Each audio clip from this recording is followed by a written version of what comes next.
One of the things you've been talking about on your show is your allegation that government officials are aiding in pedophilia, child trafficking, and the grooming of children, right? Well, you mean like what Jeffrey Epstein did with the Clintons?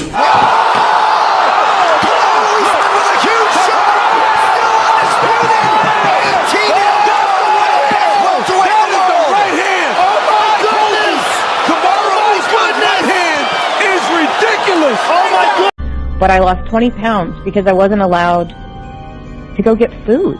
And when I called Guylaine and asked why I couldn't eat there, she said, it's a Jewish country club. You're not Jewish. They're not going to serve you. They, honest to God, think their DNA is better than everybody else's. I swear to you. It was a theme all the time with them.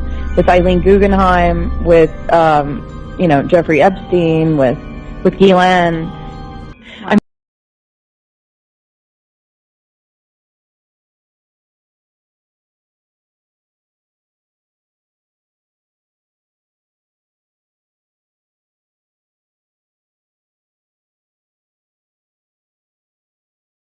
One of the things you've been talking about on your show is your allegation that government officials are aiding in pedophilia, child trafficking, and the grooming of children, right? Well, you mean like what Jeffrey Epstein did with the Clintons?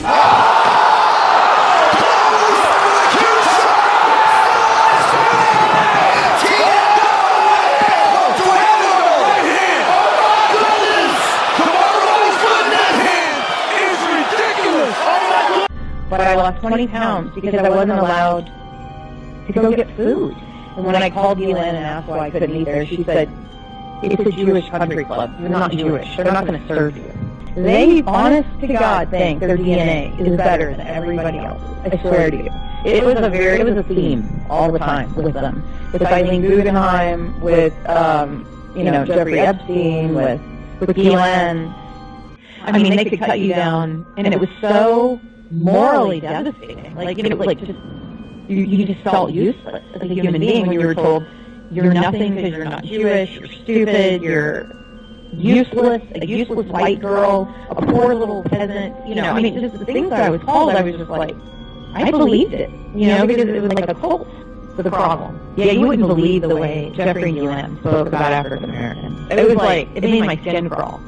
Anybody who was not Jewish, and you're right about this, but the way they spoke about them, it was really horrifying. And it showed me a great deal about how these people truly believe. Is your stomach calling? Need a processed meal to destroy your insides? Look no further than Goy Slop, the place where food controls you. Our secret Israeli-designed brown goo will kill you. We're not kidding. We're here to poison Goyim. I love Goy Slop. My wife and her lover love Goy Slop. We're really proud of the work we've been doing here at Goy Slop. I feel so full of energy whenever I take a bite. I love Israel. So come on down to Goy Slop. Clog your arteries and serve the mega corporations. Call 1-800-GOY-SLOP now and become the Goy you were always meant to be.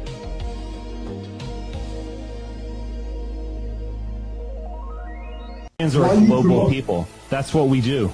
We conquer other people and we create legal and political structures and we kind of move on. That's who we are, and our destiny is to ultimately do that in space. That is not the destiny of the Jews, and it's something that the Jews fundamentally resented. But yes, we are a global people. We think globally. We think in terms of planetary domination. It's who we are. At least the best of us. The kind of petty nationalism and blood and soil stuff is a kind of low church version of what the European really is. We worry about being villainized and so on. We are the villain on some level. We are that person who other races fear because we're stronger and bolder and ultimately more beautiful and more ruthless. That is who we are, and we have to embrace that aspect of ourselves if we are going to free ourselves.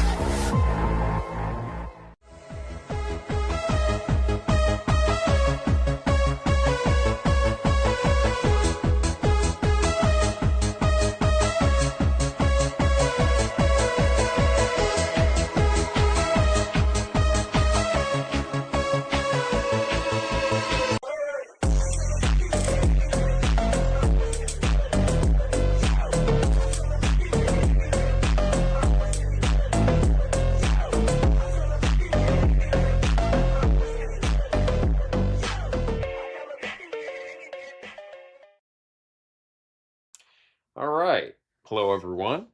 That's a pretty dramatic intro for our wholesome homesteading program we're in store for here. Got to edgelord a little bit. Yeah. We are here today with Tom Bowie, the most racist man in America, they say. Also known as the CEO of racism himself. As well as PNWGuerilla. How are you doing, PNW? Howdy. What's going on? Yeah, so a lot of stuff to discuss today. More anti-RTTL bills that are being pushed through various states. This time, it's kind of a mixed bag. We'll get into it. As far as what's going on here at the land, I've finished framing out those rooms in that building, so it's very nice. I'll be able to have all of my kitchen, bathroom, bedroom in one building again. Previously, I had to walk across the yard in the middle of the night if I had to go. So, big upgrades. What about you, Peter?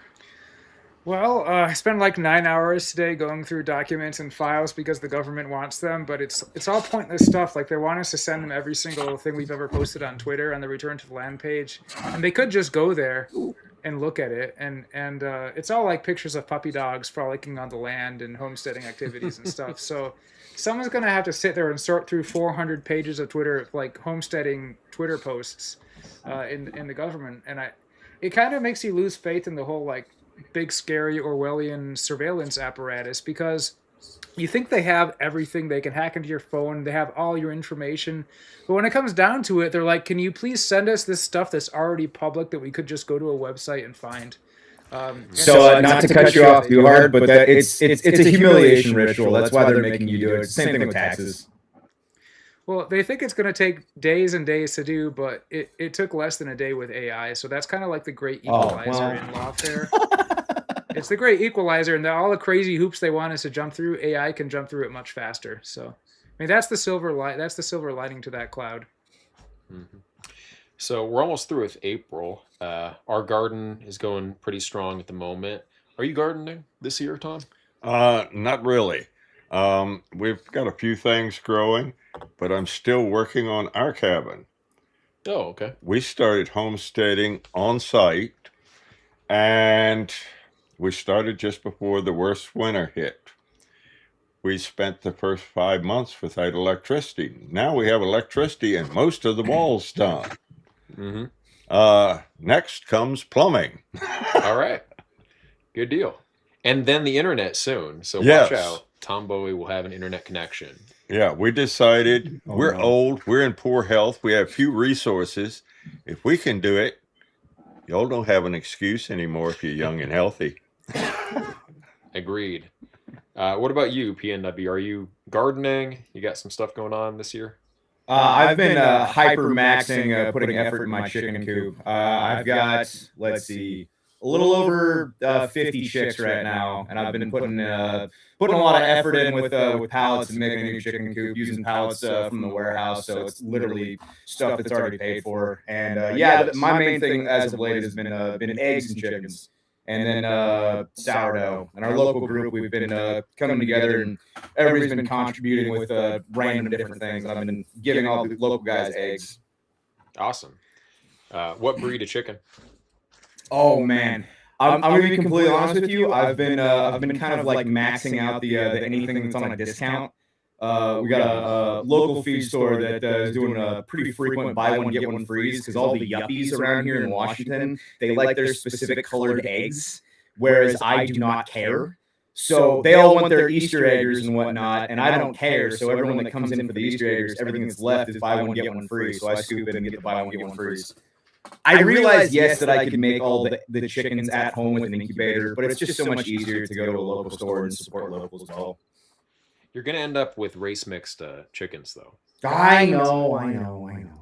I've seen some of your chicken posts there. I've been enjoying them. I'm wondering have you ever considered dressing up the chickens in military surplus gear as like an advertising promotion thing? So we actually did try this one event. We took a bunch of like ripped up T-shirts, and we did find a way to do it and kind of make like a sort of like messed up like sling kind of a thing. You can like do a it. suit for a chicken.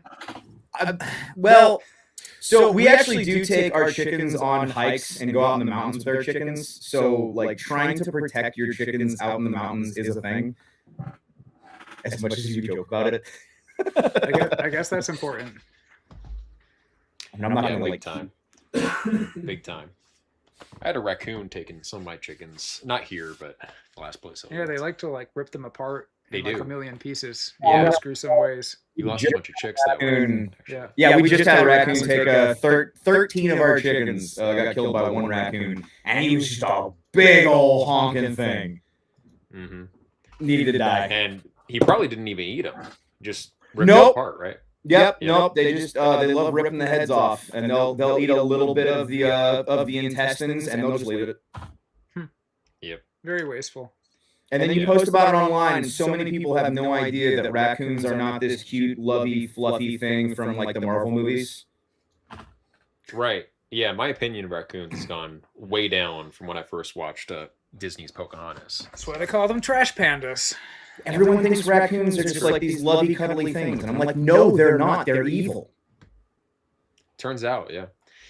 So, there are current events that we should probably get to. Some big stuff happening. Yeah, there's actually some local events that we're going to cover. Some really interesting local happenings in the area. Our first story today is Return to the Land has been accused of local activism against a planned drag show in Hardy, Arkansas. So here's the story. A local gay rights activist in Hardy, Arkansas experienced major pushback from city and county residents after renting the town's civic center to hold an adult-themed event at the end of May. He immediately accused Return to the Land, a private association which has many members in the local area and throughout the Ozarks, of instigating the resistance, despite our organization's clear focus on homesteading and intentional community living rather than protesting and political activism. So there's a Facebook group called Concerned Parents of Sharp County that began organizing a campaign against the adult-themed event, saying that it went against Hardy's small-town character, it violated municipal bylaws that prohibited adult cabaret within 1,000 feet of the historic district, stuff like that.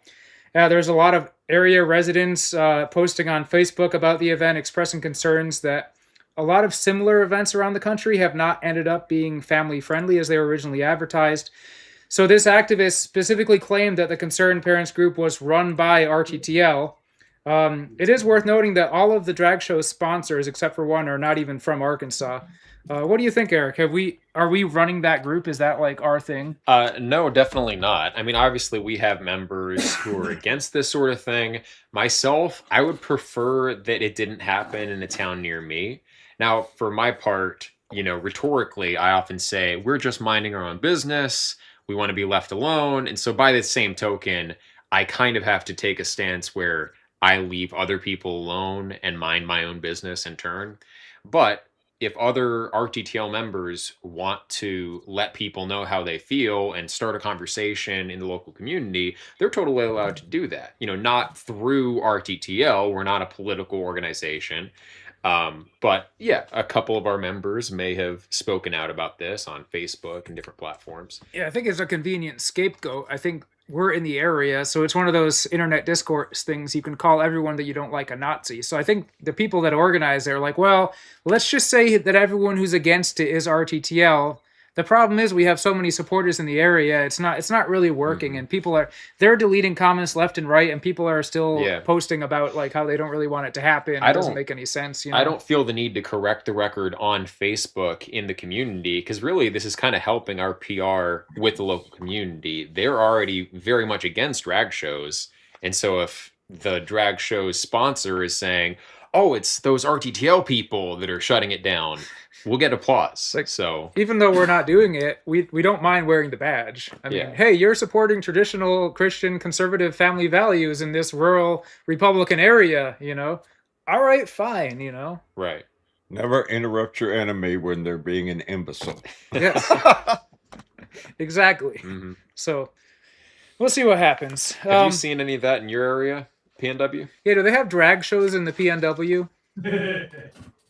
Guys, I'm gonna be real. It's I'm like 2 hours from Seattle, so that's so it's like something that every day drag shows. Yeah, no, that's something that's just so common that it's not even on my radar at this part. Unfortunately, it's just that's where I'm at. Right. Yeah.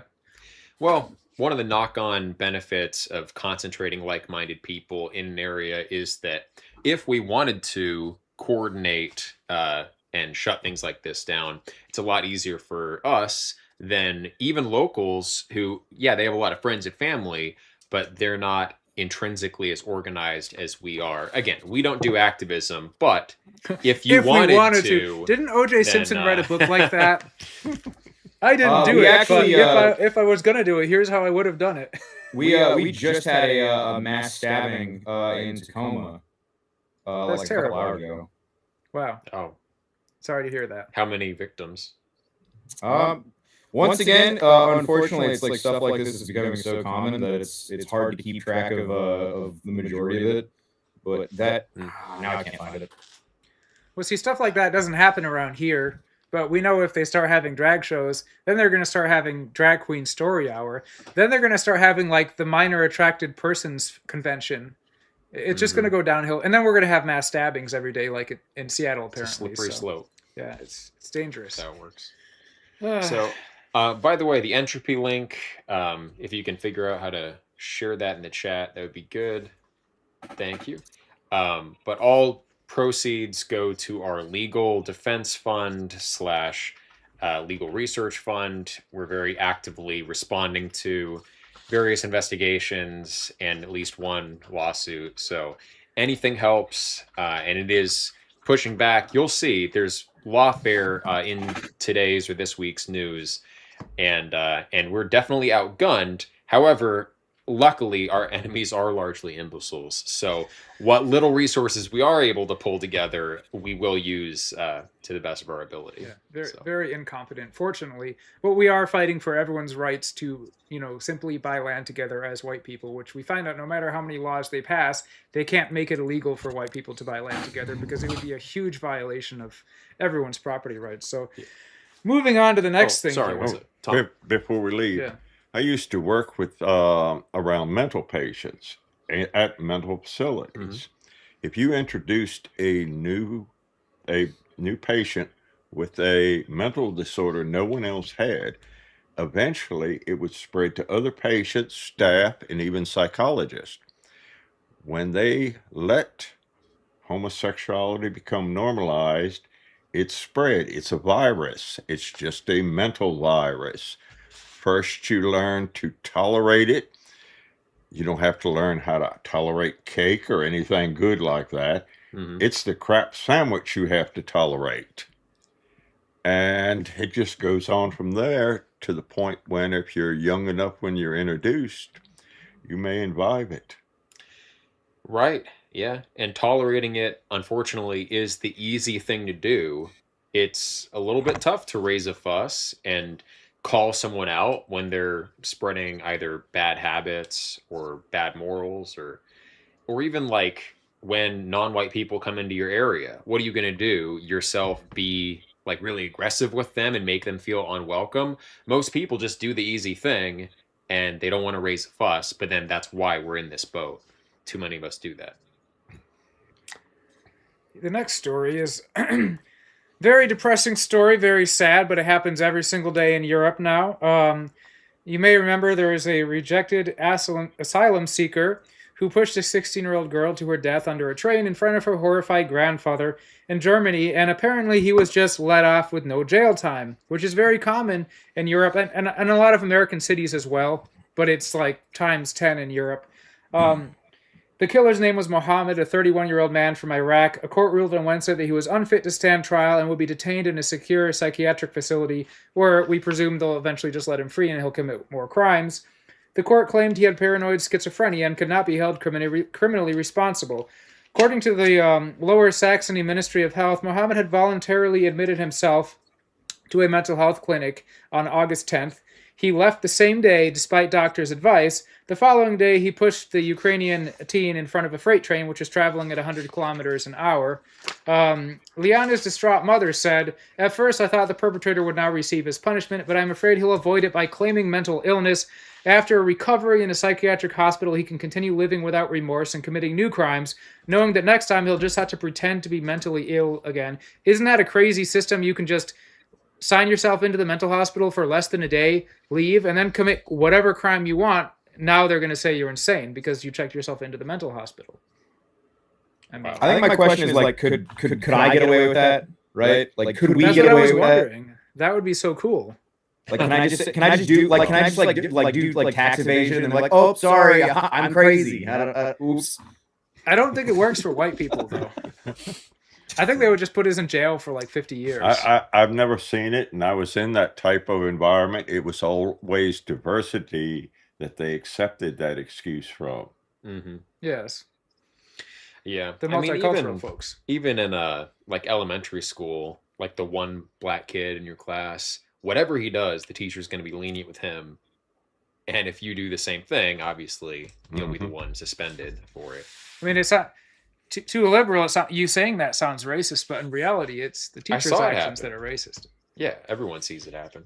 Also, the train thing. Like, I remember even 3 or 4 years ago, never seeing footage of random strangers being pushed in front of moving trains, or a lady getting set on fire in a train. That's happened multiple times now. And then, of course, we see all these Indians being hit by trains. Trains as a homicidal instrument are really on the ascendant. It's the manifestation of the juggernaut.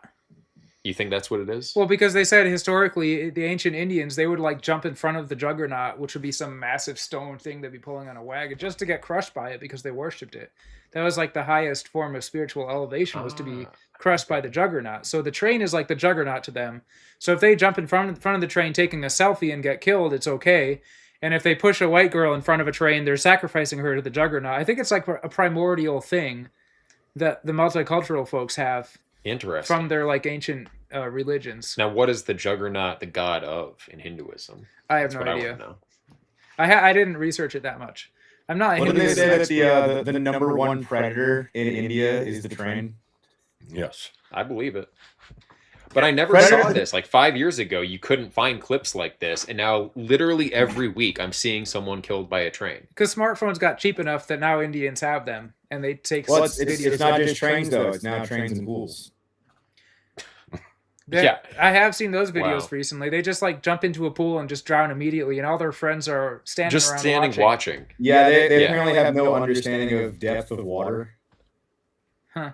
Yeah, or that you should pick someone up out of water when they're drowning. I don't know how they survive as a civilization. I guess it's because of Western technology. Well, no, it's just there's sheer numbers. There's just so many of them. Well.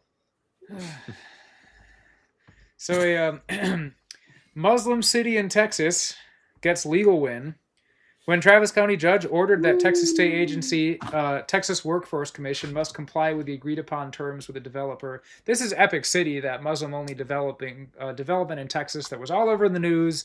They were forming a Sharia law compound, and Texas Attorney General was complaining about it, and they still haven't been able to stop them.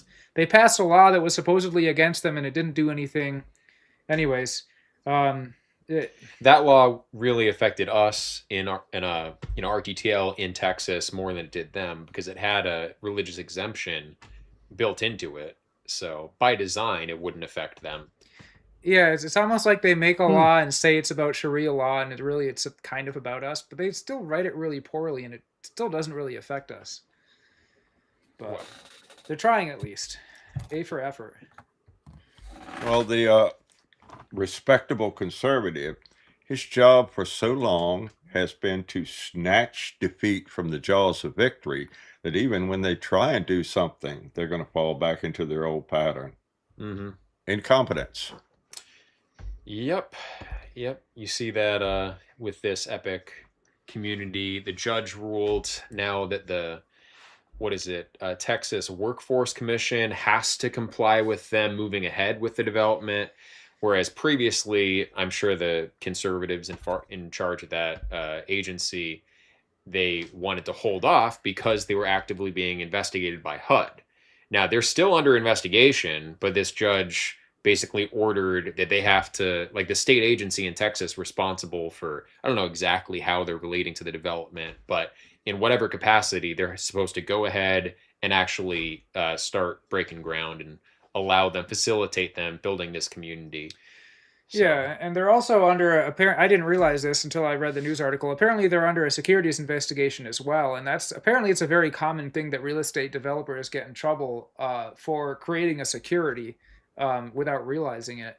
So I don't know what's going on with that as well, but they're under multiple investigations, and the court Right. is kind of forcing them to, the government to move forward with them. It's tricky because apparently you can with a lot of religious exemptions, and there's religions exemption in the Fair Housing Act. Religions can discriminate based on religion to a certain degree. They just won't let them discriminate based on race if they're doing Right. actual real estate transactions. So there's really very little they can do against a Muslim development as long as they claim to not be discriminating based on race. They'll let a couple white Muslims into the community just to say that they're being fair.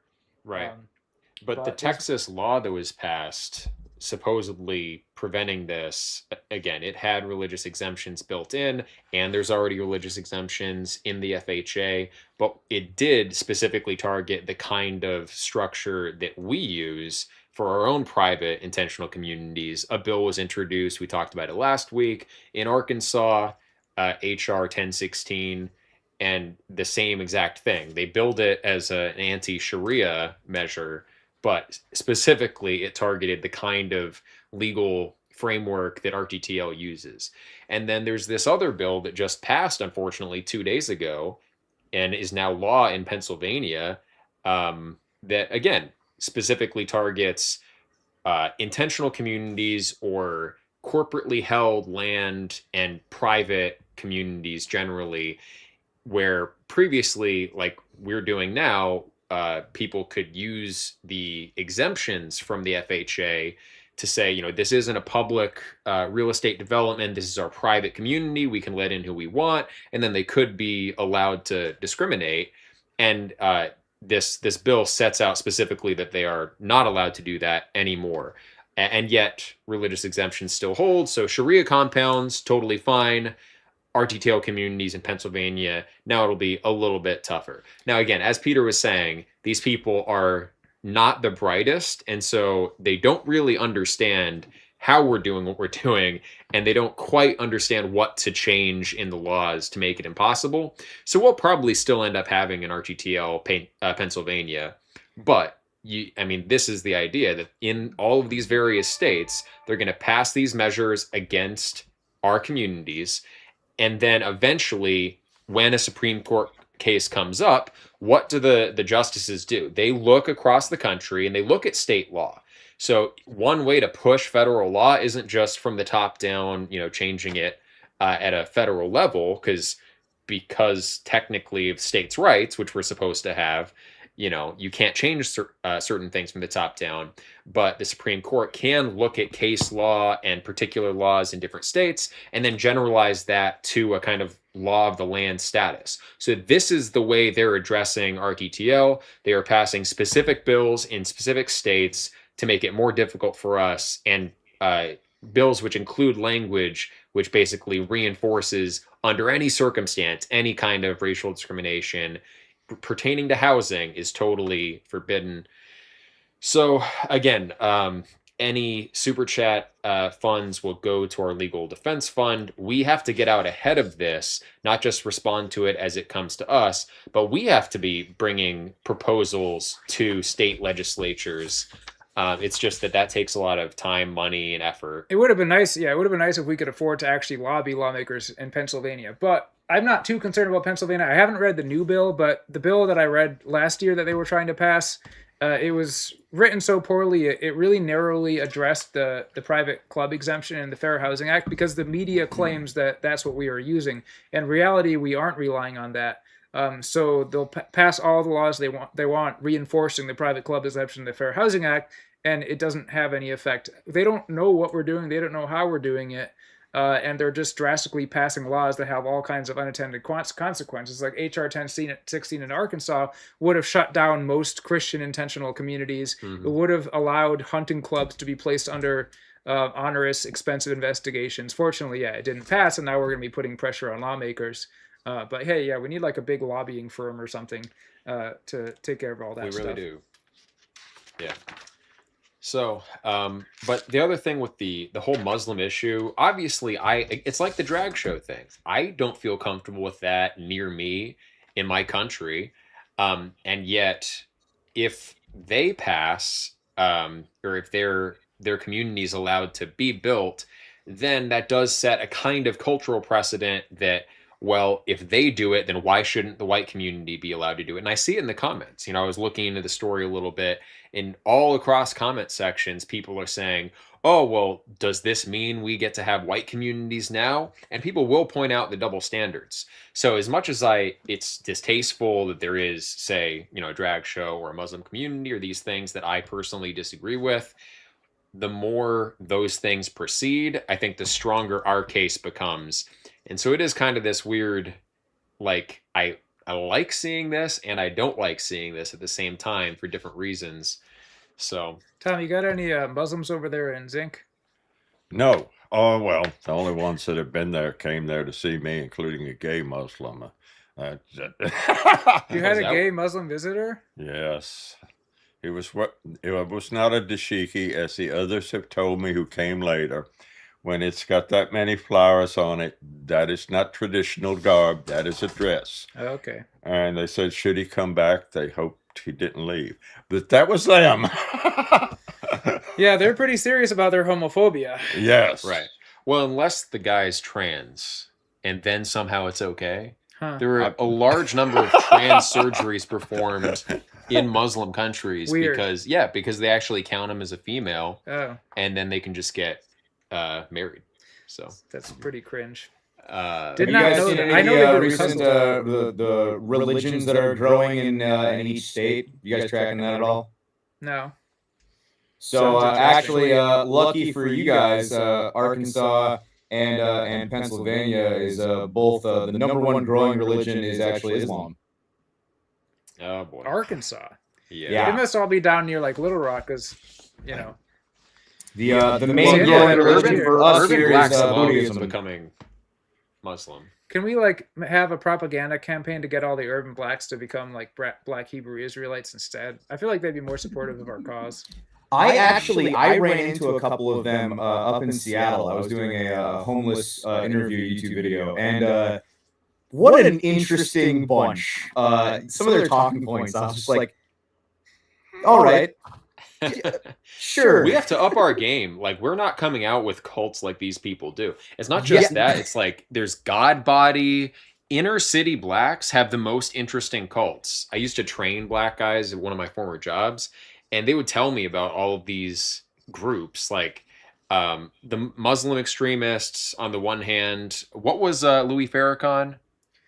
I don't remember. Nation of Islam. Nation of Islam. Yeah, it's like they're creative with it. All right. Like, is it derivative? Yes. But at least, they're staying busy. So I think we can learn something from. Yeah, I like the Black Israelites. They're easy to stir up. Yeah. They are. Easy to excite. Yes. Mm-hmm. And just agree with them and tell them they're being robbed by those fake Jews. You know what? You're right. We should host a debate between some Christian identity and Black Hebrew Israelite. Yes. Yeah, that's a good idea. I don't know if there's any Black Hebrew Israelites around here, though. There's Christian identity people within a couple hours, but. Oh, you don't have to share that. No, it's fine. We got a couple super chats, right? Yep. Alrighty. So, just waiting on we got a bunch of tabs open, so. Yeah, right, don't let me debate nobody. I have a Ron White standpoint of that. From Talmud Vision 2 for $10. Thank you very much. I'm a Nordicist and dual seedline Christian identity. All right, are you interested in a debate? What do you think of Nordicism? I don't believe Southern European, Slavs, Balts, Finnic peoples, and other non-Germanics and non-Celts should be considered white. I don't think they belong in the community. Well, thank you for the $10, unless there is a strict caste system for Slavs. Well, I'm actually Yeah, like 8% Finno-Ugric, so I guess I would have to be like a slightly lower caste. Yeah. You know, I'm only 92% Northwestern European. Sorry. Uh-huh. Oh, I have an unfortunate. easy way of defining who's white, who the anti-whites claim to hate. Right. Yeah, that's Well, there you go. That I don't have to just sit down and figure it out. They've done the work for me. They really have. I mean, for our purposes, Europe is what we rally around. European ancestry. So what are the borders of Europe? It's the Urals, right? And the Caucasus Mountains, Mediterranean Sea. We have a lot in common, and genetically, Europeans, even Eastern Europeans, do cluster very tightly. Now, I know most Christian identity folks don't really buy into the genetic testing. I've been following it for more than a decade, basically since it first started coming out in 2012. I've been following it pretty intensely, and it's interesting stuff to me. So I think that we're all one brotherhood. We are all very closely related. We have common roots, the same ancestral populations. Obviously, you have a very different view, but I appreciate the donation and there are thought. cultural differences, and Sure. there are some weird. Like most of Europe is around similar average IQ, but then Albania is like 82.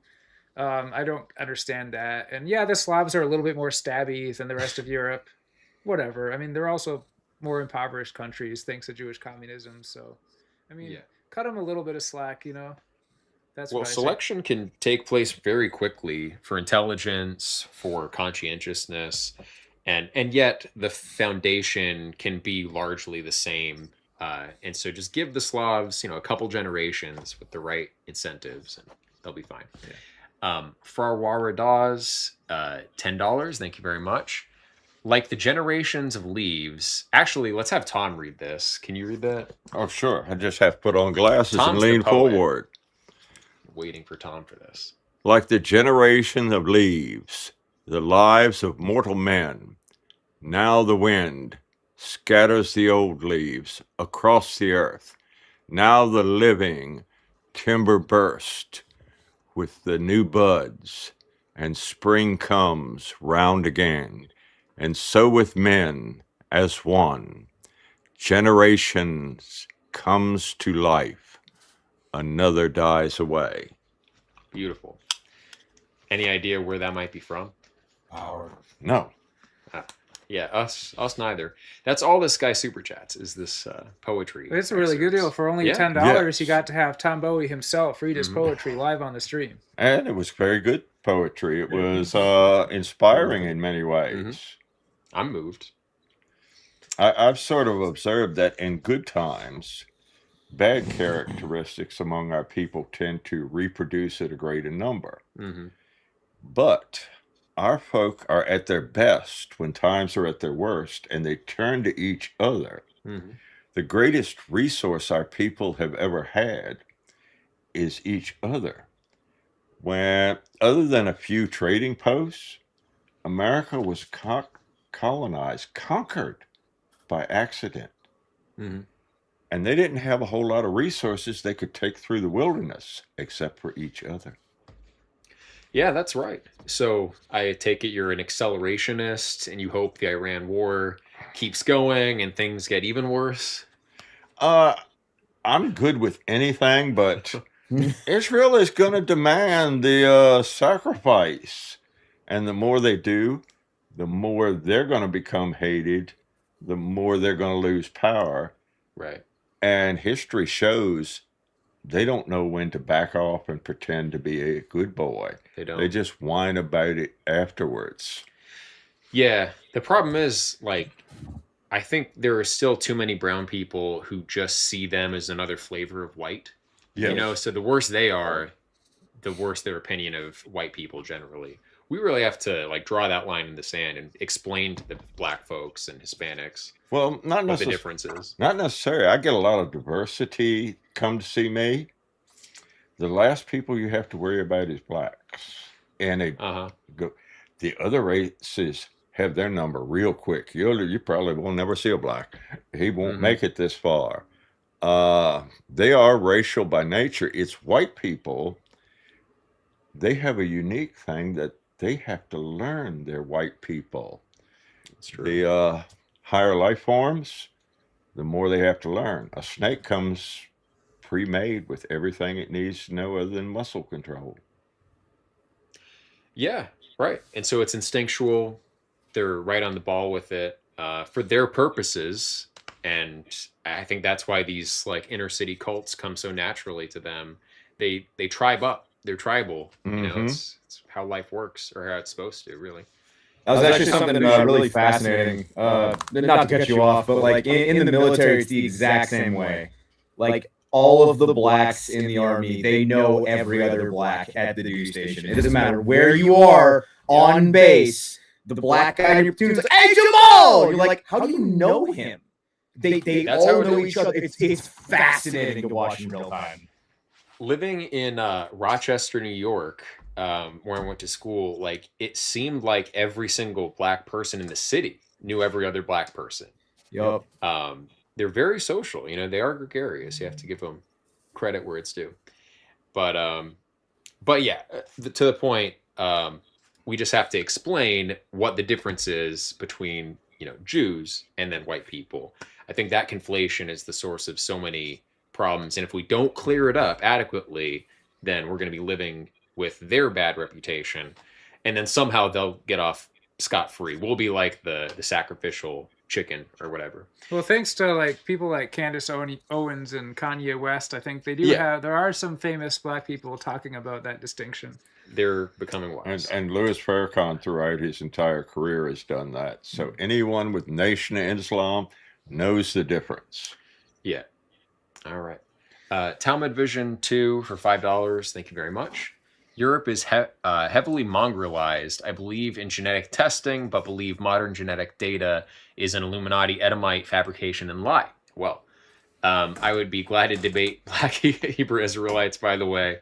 I would need to study the Bible more. I love my cult, though. Yeah, and as well you should. So I'm glad you found your cult. We should all find our appropriate cults. That's my position. Some people, that might be the Black Hebrew Israelite cult. But there are white Black Hebrew Israelites, by the way. Really? Yeah. Oh, yeah, we saw a clip with... Well, they call themselves Messianic Christians or like Hebrew Roots movement types. And yeah. Okay, so they don't say white black. No. They don't call themselves that. But they're into the same kind of weird mythology. Mm-hmm. So it's like, well, I'm Christian, but I also celebrate Chanukah. It's confusing. Yeah, as far as the trustworthiness of modern genetic data, there's a lot of data. I mean, at the end of the day, they're getting this from individuals who are submitting to 23andMe and various sites, and it's just so many people who would have to be involved if it was a conspiracy. I'm open to it. I like conspiracies, but maybe DM me and show me some evidence about that. I think there's a lot of leeway in how exactly they interpret the data, because they're taking your DNA and they're comparing it against a sample, and they say, well, this sample is this ethnicity, but then what is their sample, and that changes. That's why I've gotten like 3 or 4 different updates in my own DNA test, because every few years they realize they were wrong about something and now they put something else in there. And so, yeah, I think it's kind of a black art, but I don't think it's completely fake. Well, maybe as you become more based, you become more Northwest European. Maybe. Yes, that could certainly be it. All right, so the next thing we got on here is actually this week in history. On April 30th, 311 AD, the Diocletianic persecution ended. It happened over several years, but there was a specific edict on this date that marked a major turning point. The Diocletianic or Great Persecution was the last and most severe of persecution of Christians in the Roman Empire. In 303, the emperors Diocletian, Maximian, Galerius, and Constantius issued a series of edicts rescinding Christians' legal rights and demanding they comply with traditional religious practices. Later edicts targeted the clergy and demanded universal sacrifice, ordering all inhabitants to sacrifice to the Roman gods. Of course, the Jews were exempt, for some reason. The image shows St. Erasmus being flogged in the presence of Emperor Diocletian. The persecution varied in intensity across the empire, weakest in Gaul and Britain, where Only the first edict was applied and strongest in the eastern provinces. Persecutory laws were nullified by different emperors at different times. And since the fall of the Severan dynasty in AD 235, rivals for the imperial throne had bid for support by either favoring or persecuting Christians. The Edict of Toleration by Galerius had been issued by the Emperor Galerius from Serdica and was posted at Nicomedia on 30 April 311, which was this date. By its provisions, Christians who had followed such a caprice and had fallen into such a folly that they would not obey the institutes of antiquity were granted an indulgence, so they were nice enough to let them do what they wanted. The actual edict said, "Therefore, for this our indulgence, they ought to pray to their God for our safety, for that of the Republic, and for their own, that the Commonwealth may continue uninjured on every side, and that they may be able to live securely in their homes." I mean, it's kind of coping at that point. It's like they already lost, and they knew it. And they're asking them to, pray to their God for the benefit of Rome. So clearly they believed something was going on. Yeah. They knew society it would just be screwed up. They couldn't force them to do that anymore. Right. Yeah, and isn't it curious how the Jews were exempt from those regulations about, worshiping the emperor and all of that?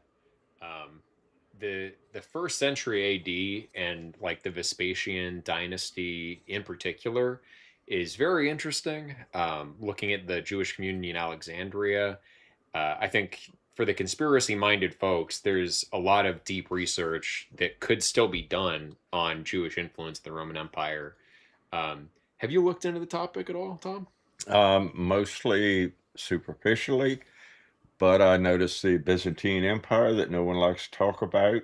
It had a lot of laws restricting what Jews could be involved in, and it was the longest lasting empire in history. Go figure. Mm-hmm.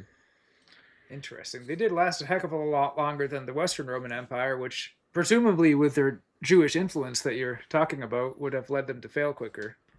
Well, so after the persecution ended, of course, ultimately the Christians did turn around and persecute the pagans and forbid their worship. So, which was bad, by the way. Yeah, and I'm a Christian, but it does sort of teach you what you ultimately get with toleration and allowing, marginalized groups to do their own thing. Like the language of that edict was like, well, they're clearly foolish and mistaken, but we can, I guess, allow them to do this. And so, that brings me back to the drag show and these various things going on in society. If we just tolerate it because it's the easy thing to do, well, then we'll be the fate of the Roman Empire on our end at some point.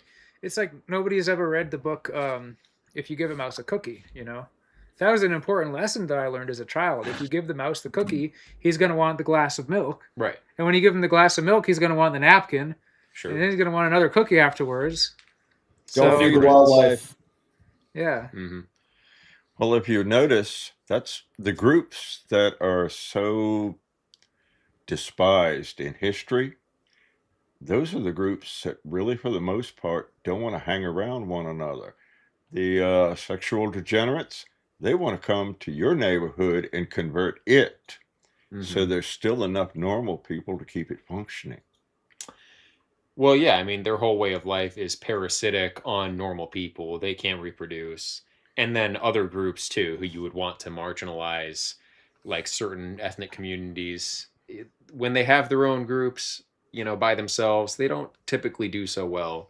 So it's just, hey, we know how to create strong, stable societies and economies, and there will always be the parasites from all corners coming. So evil wants to pervert good. Yep, that's right. And people without resources want resources. So put those two together.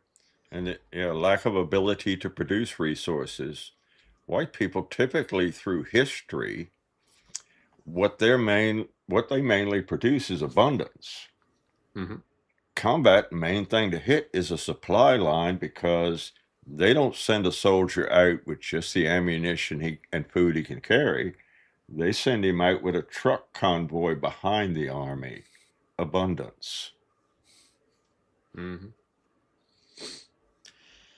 Yep. It's our next story? Yeah, we got a couple more here. I mean, this is kind of a normie political story. I don't care much about it, but I was told that we had to talk about it. So, Virginia court rules in favor of Democrats in redistricting case.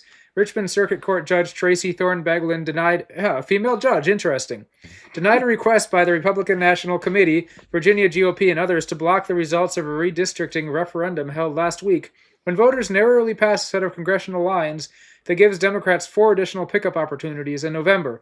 The Virginia congressional delegation currently has a 6-5 Democratic edge, but the new map would give the party a 10-1 edge in November.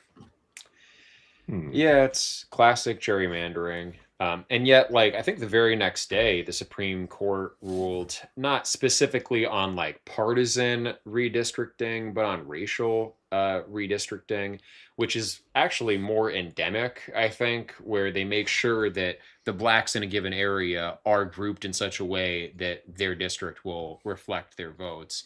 And in the past, it was even explicitly argued that, you know, if it was simply cut up randomly, as in fairly and just according to the logical county divisions, then, you know, their voice would be diluted.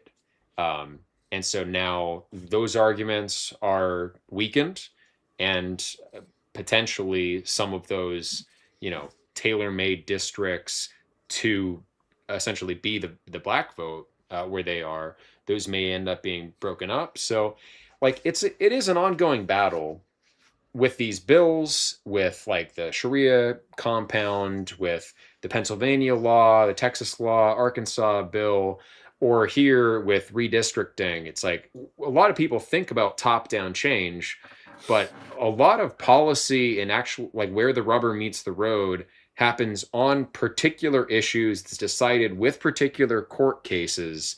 It's not just about like we have to have the right representatives.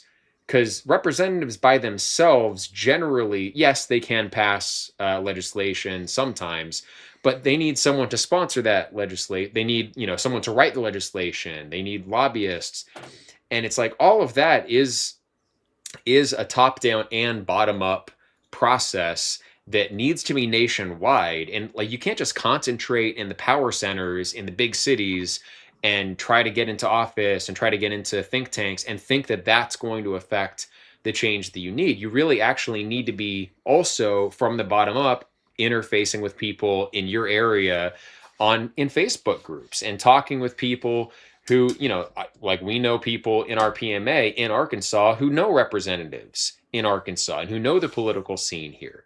So it's without like the kind of tap root system that we have with our like homesteading network acting as a counterbalance to all of the kind of heady abstract, here's the political prescription, we're not getting anywhere. It's like things like this, particular laws, particular court decisions, that's what actually makes progress.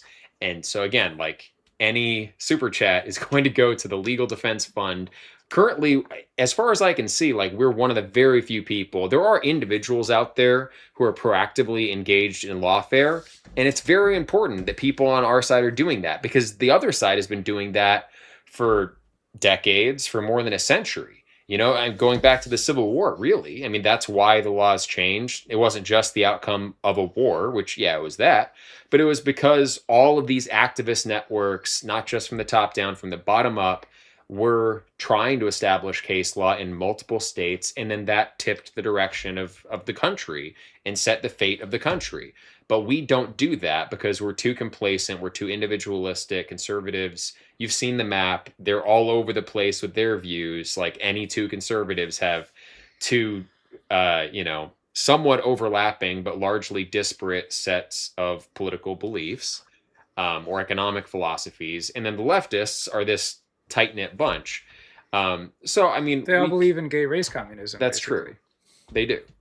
So we can embrace, you know, the diversity that is our greatest strength on the right, but at the same time, like, if we're not interfacing from the bottom up with real-world scenarios and defending our rights, you know, in the streets, basically, whether that's street activism, whether that's a homesteading cooperative network like ours, or educational co-ops, Like, there's not going to be that case law. If you just stay at home and keep listening to live streams and things like that, we don't make progress. It is in the court, in specific instances, specific laws being passed, court decisions being made, and you need entities like RTTL pushing to actually have that go your way. So again, participate in the stream, ask questions of Tom. We have Tom here with us, PNWGuerilla.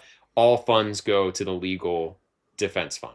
And email your local representative and tell them you want them to pass racist laws and repeal the Civil Rights Act. That might not work. Now, Virginia is already a blue state, right? It was already a blue state. Yeah, it's very blue. So it's getting more blue. It's hopelessly blue. I mean, it was already lost, in my opinion. I don't think there was ever a chance of this not passing. Mm-hmm. So we see Speaking blue of states getting more hopelessly blue, have you guys heard anything about what's going on in Oregon right now with the Peace Act that they're trying to pass? I don't think so. No, tell us about it. So they're trying to, it would essentially make homesteading completely impossible and illegal. So they're trying to pass laws right now that would make so you are not allowed to hunt, you are not allowed to fish, and you are not legally allowed to own any kind of livestock whatsoever. Wow. So will you have to give up your chickens? Well, thankfully, I'm not in Oregon. Not that I would. Yeah, why is it called Peace Act?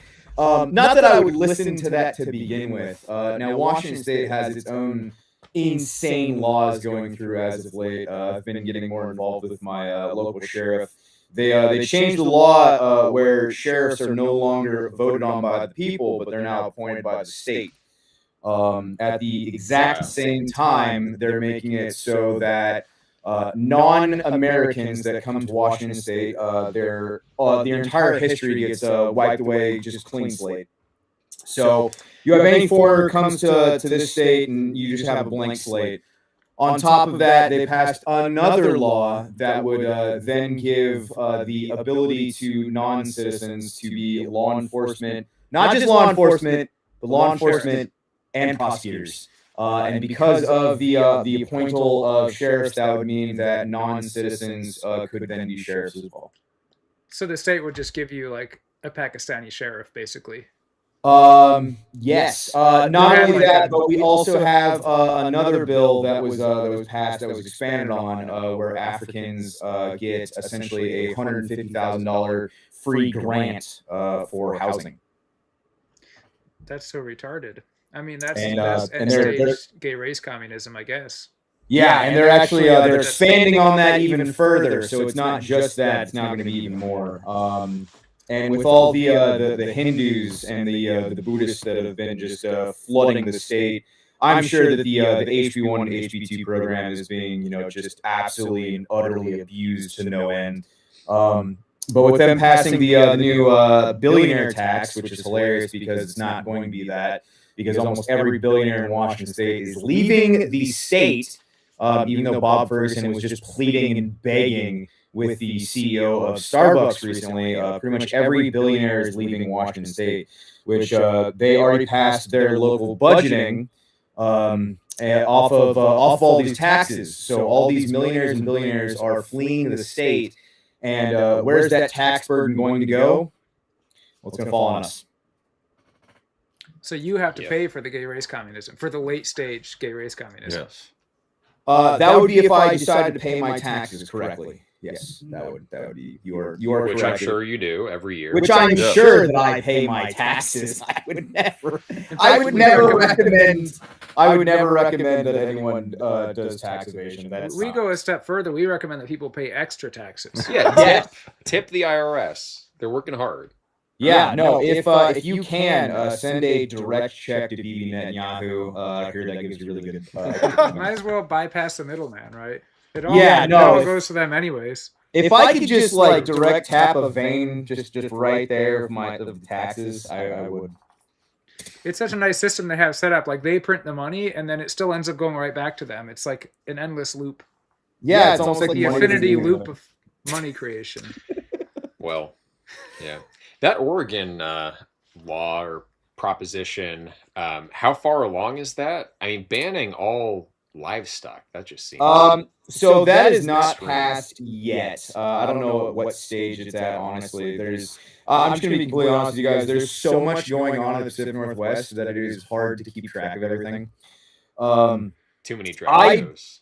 Yeah, too many drag shows. I bet it won't pass, but there's probably something else in that they're probably trying to throw enough shit against the wall that they want something there to pass, or they want the people to put their guard down because, oh, this didn't pass, and huzzah. Right. Yeah, it's like the resolution, failed, so to speak, to get out of committee. But the people who proposed it wanted to just test the waters and get feedback, and then they'll redraft it and come back in the next session. So that's the same thing with the yeah, we have a $30 tab bill that has been voted on 3 times here in Washington State, and it was voted down each time. And this last time, they just they illegally changed the hearing time frame that you're allowed to have it in. They pushed it through anyway, and they just passed it. So that would mean we have here where you have to buy a sticker every year and put it on your license plate. And if you don't buy that sticker every year, then your car is illegal and you'll get this massive fine, which is hilarious because the fine is actually cheaper than getting the sticker. Right. Is there double jeopardy? Like if you get fined once, can you get fined again? No, I just started sending letters back to the state when I get like the bill that just says, go F yourself. And I kid you not, I get back a letter saying I have a $0 balance. Wow. So apparently you could just tell the state no, I guess. We should try that when we get investigation letters. I wonder how well that would go over. I mean, it might work in some cases. They might be this is not legal advice. I'm just saying it worked for me, and not legal advice. I think when the state gets past a certain point, it's like South America. In principle, they're highly socialistic. Very burdensome governments, but like in practice, it's basically anarchy, right? So you can get away with a lot of things down there that, even though we're a freer country by certain metrics, our laws are more enforced. But yeah, a certain level of dysfunction, maybe it circles back and starts to actually benefit us. But I don't know. I got pulled over by a state patrol officer a couple months back, and I didn't have my active stickers. And he was saying that he was going to write me a ticket, and I was like, officer, with all due respect, I didn't pay for the stickers. What do you think I'm going to pay? You think I'm going to pay the fine? And he did not write me a ticket. Based. Pretty good. Yeah. Raven Resolve for $25. Thank you very much. What is your position on British Israelism versus Christian identity? The former claims the modern Jews are the tribe of Judah, while the latter see them as Edomites or Idumeans. PNW and Tom, please weigh in if you have thoughts on this. I don't have strong feelings. I feel like the broader Christian identity became more tenable, even though it's still not something I agree with. But the British Israelism came first, as far as I am familiar. Yes. My primary thought of it is that currently in America, there's a lot of Judeo-Christianism, which is a subversion of Christianity. At the very least, Christian identity and British Israelites have a healthy religion in that they have their own God, and he's a just God, rather than borrowing a demon or whatever they're worshiping from the Jews. It has a healthy psychological value that you don't have to go through someone who are of their father the devil, according to the religion itself. Yeah, I mean, I wouldn't dispute that. I've enjoyed interacting with all the Christian identity folks that I've met. I've not really met any old school British Israelite advocates, so I wouldn't know. But like Church of Israel, I visited them in Missouri. I'd like to go back. In many ways, they're a lot further down this path than we are, and they got there through religion rather than a PMA and LLC and this whole complex framework we came up with. but it's a really nice community. So, Yeah. if it's in the fruits, then If you will observe in nature, and you can research it, higher life forms of animals will practice what can only be considered religious activity. With some of the pets, you can find instances where they take gifts to the graves of a departed one.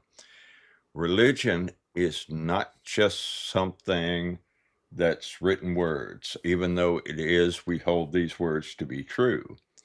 It's a biological function, apparently, of higher life forms. Mhm. And that you mix and match political correctness, since it's all based on holding words to be true that science can disprove, real science. It's a religion, and it's mixed and matched with everything else. Anything that's a healthy religion, I would say, is a step in the right direction. right. Yeah, and everyone ends up having a religion, whether you profess to be an atheist or not. And so, like, just stepping back is not an option. You gotta. Or audio. Are we having an audio issue? No, you guys are good. It's us. Okay. We got some more super chats, right? Did we read that one below it? I think no, we didn't. Yeah, Talmud Vision. Once again for $10. Thank you very much. Titus, son of Vespasian, the Roman emperor, married an Edomite, and Roman governor of Judea, Felix, married Drusilla. I didn't know about the Edomite wife for Titus. Interesting. A daughter of Herod Agrippa I. The Book of Acts calls her Jewish, but she was an Edomite also, because the Herodians were a dynasty of Edomite descent. That's true. The Roman Empire was controlled by Satan, just as Christ said. Of course. Yeah, I mean, but there's got to be so much more to it that hasn't been dug up. But, like, Josephus was the court historian to Vespasian, I believe. And, like, I think the equivalent of the finance minister was also Jewish. Go figure. And there's a lot going on in Alexandria, which was also an educational hub, right? A lot of bureaucrats were trained in Alexandria. Like, half the population of Alexandria was Jewish, or Jewish, Edomite, whatever you want to call them. But yeah, we'll keep on looking into it. Maybe if someone knows, like, an expert on this issue that you can refer us to, we'd love to have a guest like that on someday. But all right. I unfortunately am very uneducated in this topic. Say again? Oh, I said last. Oh, I was talking to our tech guy here. Oh, okay. That guy's whispering And then in the background. the last story, of course, is another person tried to assassinate Trump, ostensibly.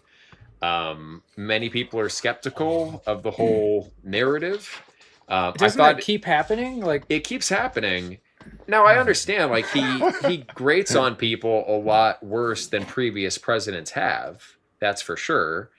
But I did think it was very suspicious that a bunch of accounts came out immediately after saying, this is why we need the new ballroom, as if it was coordinated.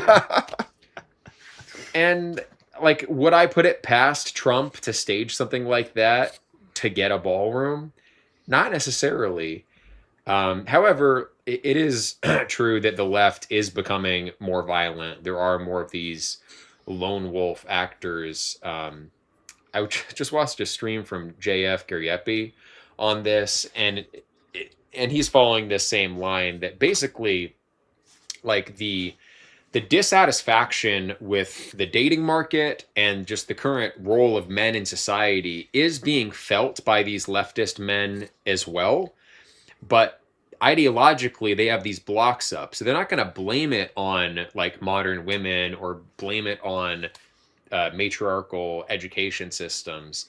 They're going to still target figures like Trump, but they're going to vent all of this frustration where they're not being chosen. Like, this guy was a successful, ostensibly, again, physicist. He was a professor. He made a video game, but, like, he was getting apparently no action in his personal life. so he was a chud. Are you saying the left are the real incels then? Yes. But they're not going to, like, call it out for what it is and address it head on. they're going to vent all of those frustrations onto the right, and try to kill the president and things like that. And I think that there's something to it. I'm glad that I'm not in the dating market, but it is getting pretty rough out there. That's all that I hear. We have a lot of members, obviously, who are single, and it seems like a kind of grim situation. When was the last time you were available on the market, Tom or PNW? Well, I also train with a lot of younger guys, and I was actually talking about this earlier this week. There was some math done where 30% of women 18 to 40 view men favorably, whereas 70% of men 18 to 40 view women favorably. So it's quite literal, just that women hate men now. Yeah. At least, broad spectrum. And yeah, from all the single guys, and one of my best friends is actually two of my best friends are single, and the dating market. And now, mind you, I'm in Washington, so I'm like, yeah, no shit, there's liberals. But the dating market has gotten to a point where it's like, you really just can't be picky anymore. Like you used to be able to, like a decade ago, you used to be able to be picky, and now it's just women are. I don't know if I'd say undateable, but there's a lot of damage. There's a lot of damage. There's so much wrong with society, and I feel like women, being the emotional creatures that they are, they are probably taking the brunt of the emotional tax that we're all facing. Men, we have testosterone, at least the few of us left that do. And we can handle this a little bit better, but like the women out there, even though they won't say it out loud, but they're struggling emotionally. Yeah, it's just like the leftist men who go out and try to kill the president about it. They are putting their frustrations all in the wrong direction and misdiagnosing the problem. They just are very misguided. Well, how did he even get a gun near the White House or in the White House? That's what I'm wondering. I guess he was like hiding in the building. How is that even? It's the White House. It's so supposedly he Naruto ran with his arms back, like past security. This is why it has to be. I did see a video where he was running kind of funny. Okay, so you have one of two outcomes with someone being able to Naruto run past White House security. Either A, they let him, or B, White House security is a joke. Like either way, it's not a good it's not a good answer, but like that's the two you got. I guess that could be I guess they might be a joke. That's the ultimate clown world. You can't say 100% if it's incompetence or a conspiracy. It's that messed up. Yep. He's got it. Sufficient incompetence is indistinguishable from conspiracy. Interesting. Yeah, now that he didn't really make it past him, though. The guy, I think he was shot while he was running through. Was he while shot? He was Naruto running. I saw them shooting, but I don't know if they got him. I think they hit him. Okay, I did see him lying on some picture of him lying on the floor, and I saw a picture of like Stephen Miller grabbing some woman's breast while helping her run away. I saw that too. Yeah, it was bizarre. Wow.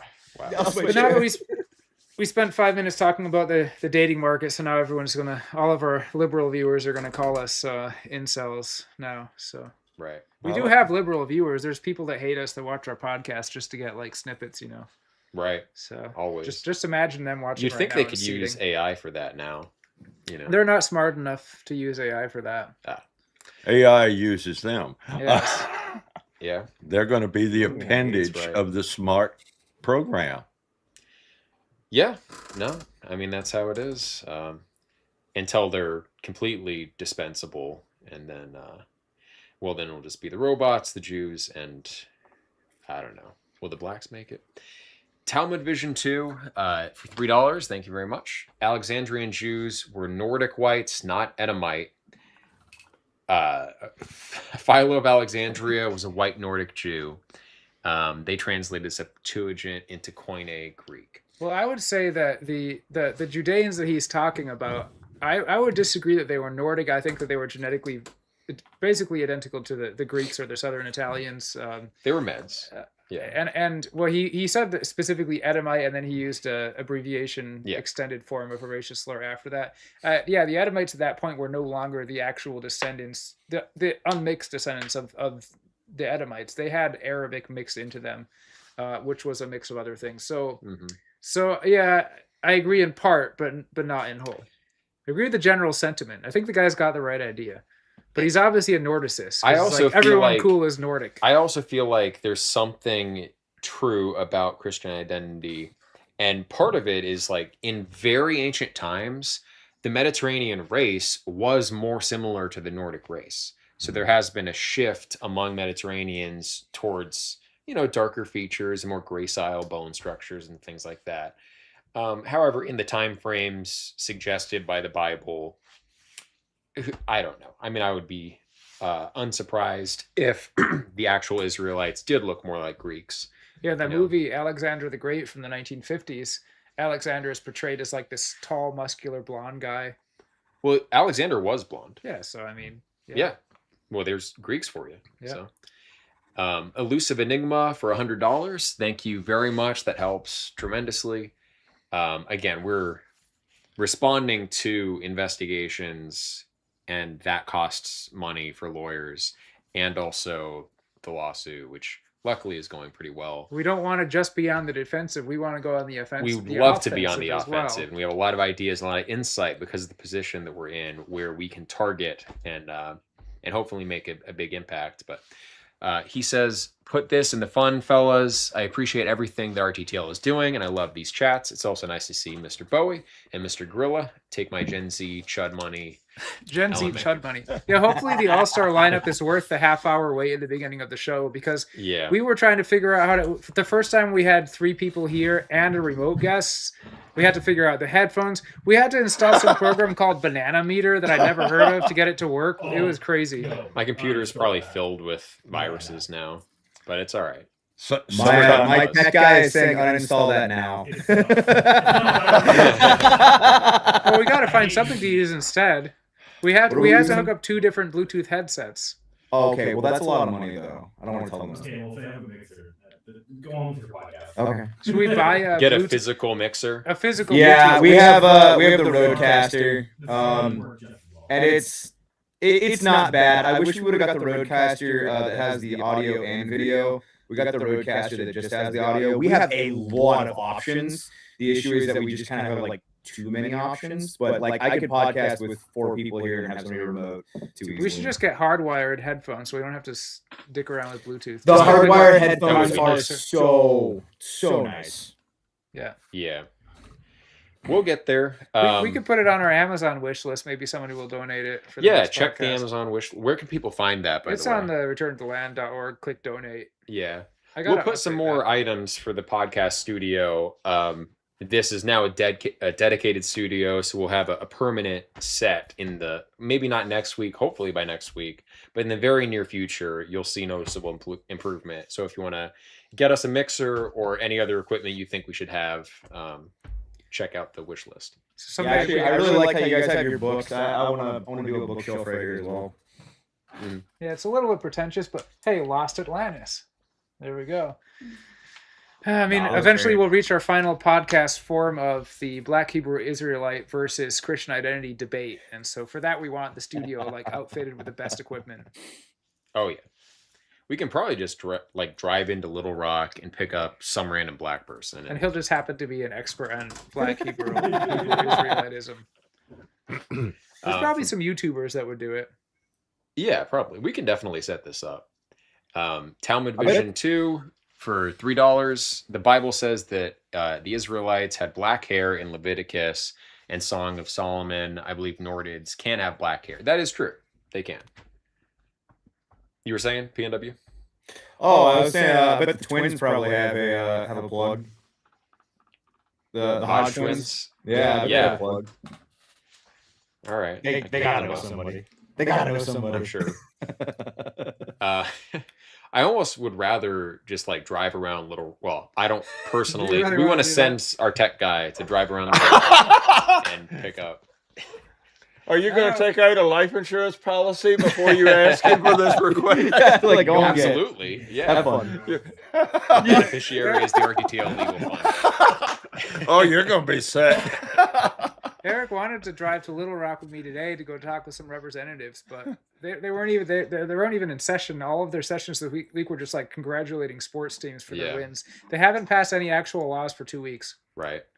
And Thank you for playing sports. today they were meeting with a cancer society, and we didn't think it was the best optics to crash their cancer fundraiser. Imagine the headlines. Yeah. So maybe next week. Paul W. Hall for $20. Thank you very much for the legal war chest. God bless and Godspeed. Same to you, Paul. And that was the last story that we had, actually. Do you have any stories, Tom? Oh, the last group of YouTubers that came out to visit, there were 12 and a half. One of them was pygmy, so we only counted him as a half. I was initially calling him a midget, and then I got, because it was a shock to get all of this mess at once. There was some strange stuff. But later I got thinking about it. Wait a minute, the head shape? That's an actual pygmy that showed up. He's genetically a pygmy. I've misspecied him. Wow. Was the guy fluent in English? Yeah, he's from the United States. Oh, okay. So he didn't speak pygmy English. Yeah, even the fellow who was in the lead, he was an illegal here, and he says he has no worries Did you call whatsoever. ICE? He does YouTube. He says they're not coming to get me. Mm-hmm. I won't be outraged enough. Yeah, it is really, they can just flout it openly, and yeah, they can call DHS themselves and they won't go. Matter. Yeah, I was kind of surprised, but it does make sense. Our guest from last week was telling us about all of these different classifications of person versus people in the law and who has rights and whatnot. And one of the things was that as an American citizen, like a U.S. citizen generally, you don't, one thing that you have is the right to not be deported. But then he argued that effectively those same rights apply to illegal immigrants as well. So this is somebody who he's basically arguing that only white Americans have genuine rights, like have all the Bill of rights. And even he was saying that, like, according to our existing laws, we don't even have the authority in most cases to kick these people out. And it's basically like that. It's like you have to take them through all these steps, and they have to house them and feed them and give them plane tickets. And it's like the amount of cost that's incurred by us that we're paying for whenever one of these people wanders across the border is just outstanding. I've been feeling more and more like we just have to go back to being libertarians and reduce the size of government so that it can't, like, I don't trust anyone new to come in and fix it with government. Everything that we've given government has been misused.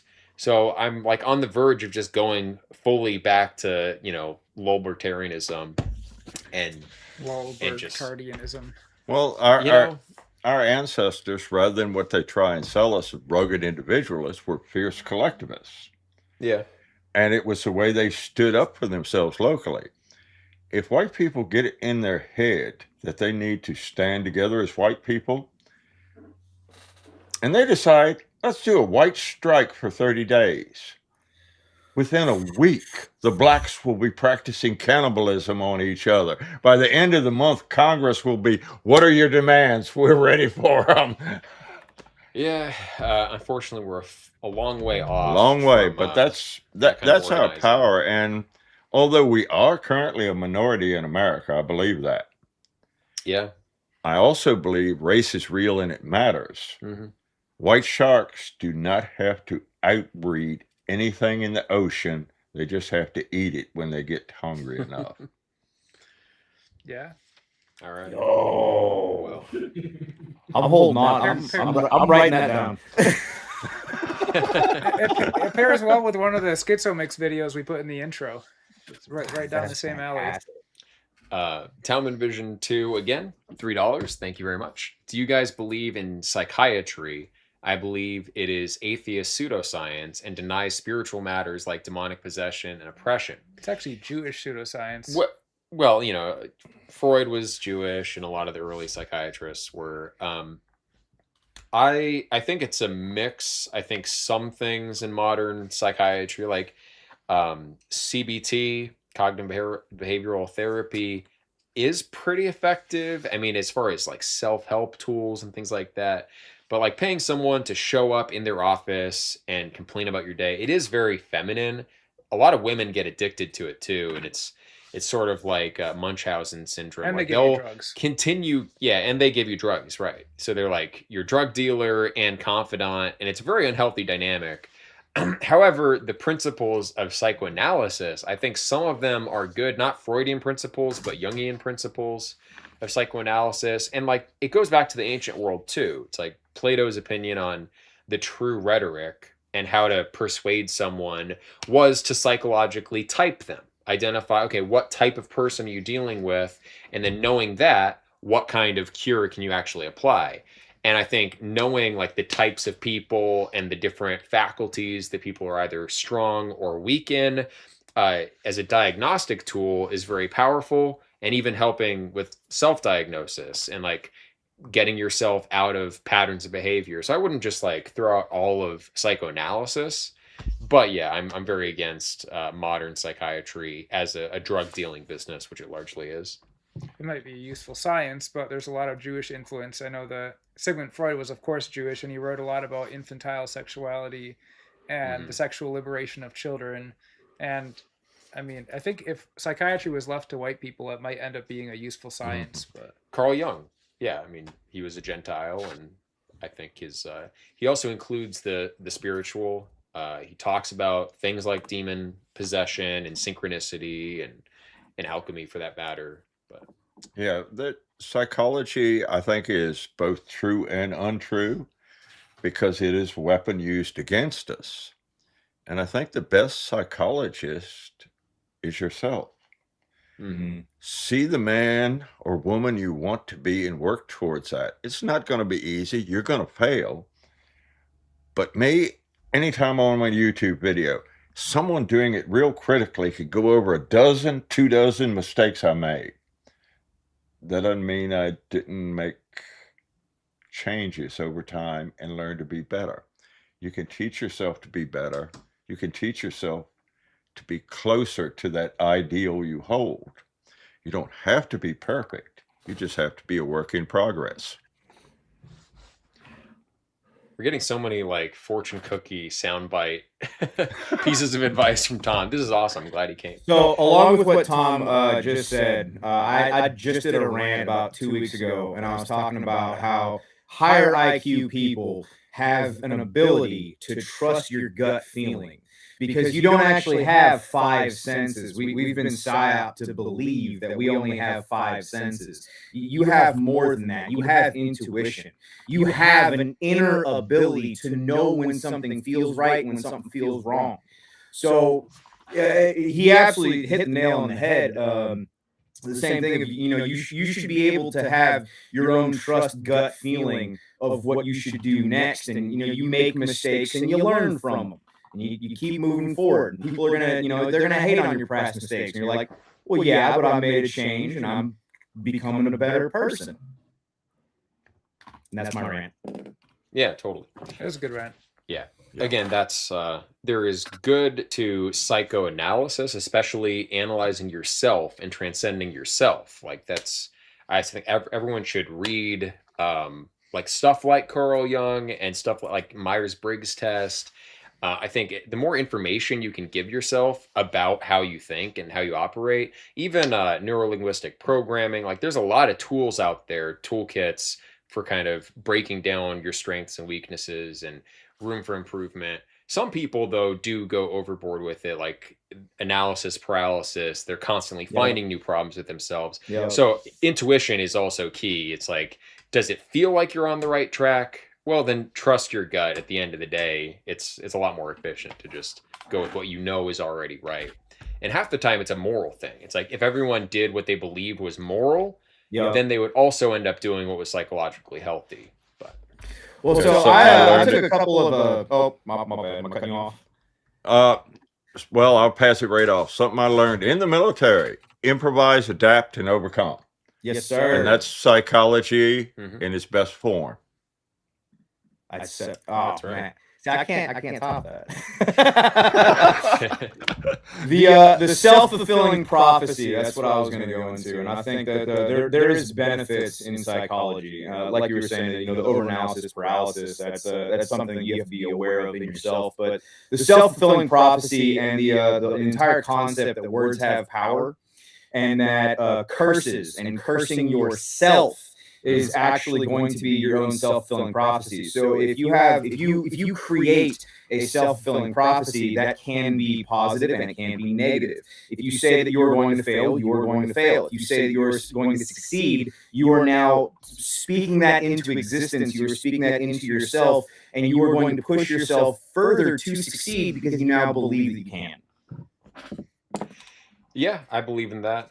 I mean, people all around the world pray. They speak aloud very often the things they're hoping for in life, and they keep doing that on a regular basis. Now, maybe that's God, maybe that's something else going on where words have this intrinsic power.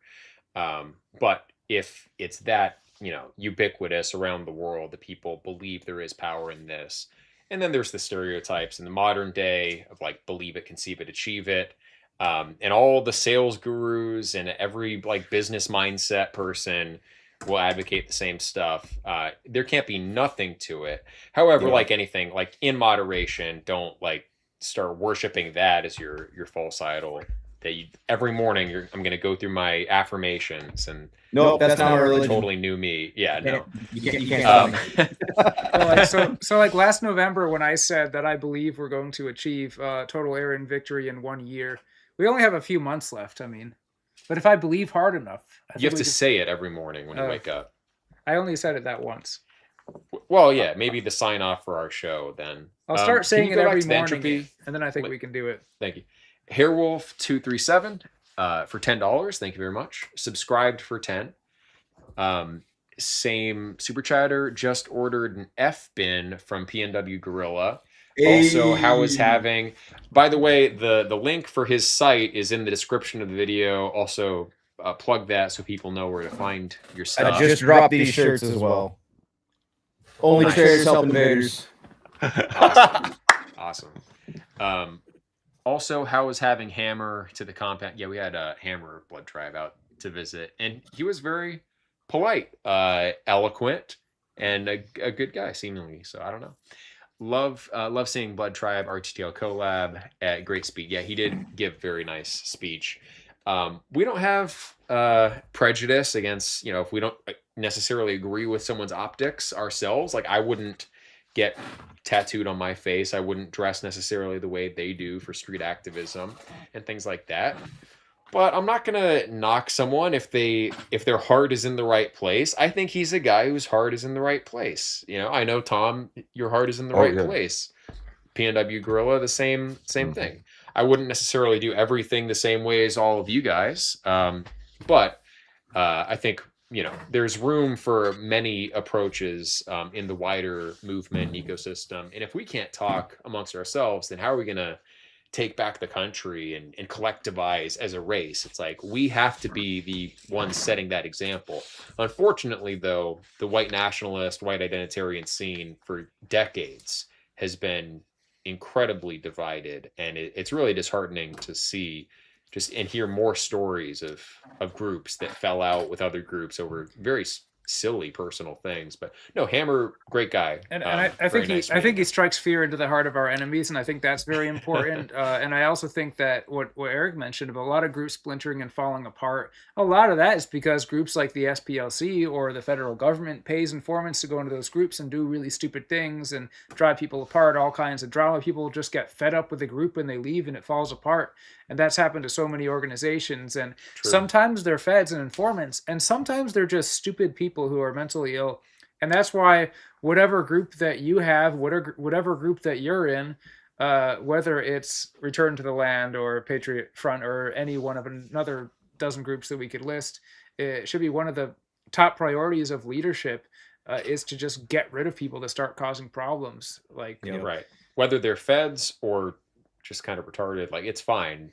It doesn't matter which they are. We have to have standards for behavior, and the same standards will weed out both categories. So. No, so with my group, I would actually say, because everyone's constantly freaking about feds. Everyone's just fed this, fed that, fed this, fed that. It's honestly the Spurgs that is the biggest issue for us over here. It's the guys that they're terminally online, that don't know how to talk to people, that don't know how to act right. That has honestly been our biggest issue over here. I don't know about you guys. And they start arguments on the internet nonstop. Yeah. It's like you meet them in real life, it's this nice, timid guy. And the internet, they're just arguing with everybody and causing problems and getting everyone to hate them. It's like, what are you even doing? Get off. I mean, I used to be like that. Yeah. Get off your computer and do something, you know. The problem is Spurg's Fed posting. It's not the feds themselves. It's like, I don't even discriminate against feds. If a Fed applies to RTTL, but they're like a normal person, I'll consider it. You're looking for a chicken with teeth too? No, we have a lot of like, former military. I'm sure in your group, same story, PNW, but like at a certain level, aren't we all feds? I mean, we all pay taxes. We're all part of this same. I was duped for part of my young life. That's why I was in the military, doing things that really did not benefit my people. Right. So you can't blame the Fed. Like, it's the system that the Fed is. I mean, preferably, they're not like still working for the FBI when they join RTTL. But really, the Spurg question is more serious. One of us should apply for a job at the FBI office over, there's they're not too far from here. I know everyone thinks I work there, but it would be like maybe they'll hire a janitor or something, or maybe they need like a driver, Okay. Have you guys been getting any accusations as of late of getting being funded by the SPLC guys? Actually, no, not really. We weren't around back then. That case involves like up to 2020. Well, that was the year we started. Right. So supposedly their like informant thing started around the time that all the Jews left the SPLC conveniently, and then in 2023 it ended, and we started up in late 2023, so we were outside of that. Just missed the window. Yeah, I mean, I want SPLs. I mean, come on, it's money. Yeah, that's what they tell me to. We were take their money. Like, where's my funding, man? Like, where's my pallets of 249s and AT4s, and where's my Hilux? And like, this is BS. Yeah, you could be a terrorist in the Middle East and get hundreds of millions of dollars of funding and military equipment from the U.S. government, and in the United States, you're a dissident. You don't get anything. They just make me feel left out. You. They sue you. I feel left out. I feel left out. I want a Hilux. At least offer. I want a pallet of cash. Yeah, it's kind of like turn it down. At least make the offer. That, like, I wasn't going to go to the party, but I wanted to be invited to the party. Exactly. I mean, whatever. It's fine. They just know we're too pure of heart and noble and I didn't want the money anyway. Dedicated to the All right. Well, Talmud Vision 2 again.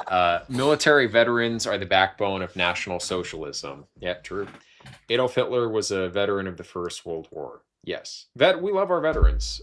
We have a very highly disproportionate amount of veterans actually here in either in or around the first community. But good folks. I was just a random question that I've always wondered, since I know who you are, sir. Mr. PWA, do you sometimes think that as bizarre as the world has become, they're advertising for your products? Are you? Military surplus. Yes. Because your products are looking like this is something we need more and more every day. We need truckloads of his stuff. Yeah. Oh, so I saw you doing a sale. What's the site and what's on sale right now? ODGG Supply is the site. Right now, the main things for sale is our. I don't know if I can say it. It's spelled differently. I'll just call it the F-bin. I don't know how, because it's spelled the bad way. This is a family-friendly podcast. Yeah. I'm trying. I just dropped these T-shirts, and then we have the grab bags. So the F-bin, essentially, you spend $14.99 on the website, and you get something from my warehouse. And it doesn't have to be military surplus. Ian actually sent our backup printer recently. Not recently, like a year ago. Okay, but you still weren't supposed to do it. I've gotten some good stuff from F-bins. I got a double pistol mag pouch from an F-bin once. That was good. I've always been satisfied with my F-bin purchases. Ian actually sent somebody our old exit sign. We'll send you literally anything from our web house. Web house it is. No, so when the U.S. aid when they shut down and it got revealed that U.S. aid was funding so many people, I can noticeably see exactly where U.S. aid stopped and my sales had a slight tick down. And I'm like, were there people in the government that were buying my products? Was this a thing? They were probably funding Antifa groups that were using that money to buy your products. It's not even that far-fetched, honestly. Thank you, I guess. But I had somebody, I had a white nationalist that was freaking out at me recently, and he was saying that I don't actually care about white people, and that it's all just a grift because I sell to anyone, and anyone can get my products. And I'm just like, what on earth do you possibly want me to do? Have a category on my website where you have to upload your driver's license? What? I mean, you could be funding the Black Hebrew Israelite militia and not even know it. But they might be on our side, kind of. Accidentally, yes. I'll take the accident. Isn't the enemy of your enemy your friend? No, it's entertainment at that point. If you run across two enemies fighting to the death, encourage the loser. You might up it to that they kill each other. Well, I've been saying for a while. I mean, if anyone says that they're on my side and they're on my team, and they at least I view they actually are on my side. I'll take teammates. I'm okay with that. So if a Black Hebrew Israelite wants to support me, thank you very much, good sir. Right. And as far as selling products on the open market, I mean, come on, it's a business. And what exactly are they going to do with these products also that's such a threat to white nationalism? Well, people are always going to come at you with unrealistic, the Spurgs, unrealistic demands. People would, back in the early days, people would join our chat and be spurging up because we don't have power generation. The first thing you should ever establish before you even start building is you need to have centralized your own power generation so you're not dependent on the grid. And that was the most important thing to them. And they're not even interested in talking to us until we have a power plant on the property. So, donate $5 million and we'll build a small neighborhood power plant. Yeah, they also got mad that we were cutting down trees. Where am I going to build my house if I don't cut a tree down in the spot where I want to build it? Mm-hmm. At a certain point, people just want to be mad. People just want to be mad. We have a lot of folks with niche interests, and they think it's this one simple trick is all it'll take, and then, total Aryan victory. Yeah. And if you're not in alignment with that one simple trick, well, then you're on the naughty list. So. Or they tell us we should have never talked to the media because we would be not under any investigations. We'd be perfectly fine right now. But it's bro, you would never heard of us if we hadn't talked to the media. No one would know about us. We wouldn't have made national news. We wouldn't have caused millions of normies to start waking up to this white community issue that they didn't even know was a thing, Yeah. So it was necessary and we did it. And so no one would know about us, including the government, if we had never talked about it. So right about now, they've got so many people that have come out that they're having a hard time tracking exactly what people are saying, thinking, and doing. Yeah, it's PNWGuerilla's situation. Too many drag shows to keep track of. Well, we're the drag show for the feds now. Mm-hmm. If you understand, is my meaning clear there? I'm saying, there's too many. Okay, don't. Are you saying we're going to have a drag show here? I get what he meant. There's too many of us now for the feds to keep track of. Exactly. And the feds probably haven't seen a white normal guy in a long time. Well, at the same rate, though, I do firmly believe, because I was talking about this recently on Twitter and on Instagram, hell, even YouTube now, is that we are allowed to say so much more than we were, 3 years ago? 4 years ago? Like we're allowed to have these conversations. They are propping us up. I mean, you go on to Twitter, and I've been saying this for a while, that I firmly believe that racist and anti-Semitic content is actually preferred and gets pushed in the algorithm more. So and that's just going over my own analytics, but I believe that they want us discussing and talking about these topics. Now the question would then be, well, why? Well, I would say they're trying to manufacture. I mean, this is the conspiracy theory-minded person in me, which I am. I think they're trying to manufacture another Shoah because they think they can sort of control it and come out on top again. And I think they need another Holocaust myth. So you're saying to build a new society on that they can control even more than the current one. You're saying the Jews are accelerationists, and they're actually fueling the next. I think they are when they pogrom. need to be, because remember after World War II, when they were trying to settle all the Jews in Israel, a lot of them didn't want to go to Israel. They wanted to go to the United States. And one of the first prime ministers of Israel, I forget what his name was, but he had this famous quote where he said, if we could save all of the Jewish children by bringing them to the United States, or sacrifice half of them and the other half settle in Israel, I would rather the other half settle in Israel. So you're saying he was perfectly happy if he were given that hypothetical choice. This Jewish guy was saying he'd be perfectly happy to sacrifice half of the children of his entire race if it met his political goals and his world domination and whatever he wanted. I wouldn't be surprised if a certain subset of Jews were thinking that way currently, and yet the other side of that is we're the only ally they have. I think Jews themselves are becoming more white identitarian and racist because they're going to be treated as the white colonial settler state one way or another at this point. They've lost their leftist coalition of various brown people. And Greta Thunberg has turned against them. Yeah. So, and as far as the X algorithm, I think it's actually just organically that people have a demand for this kind of content, these topics now.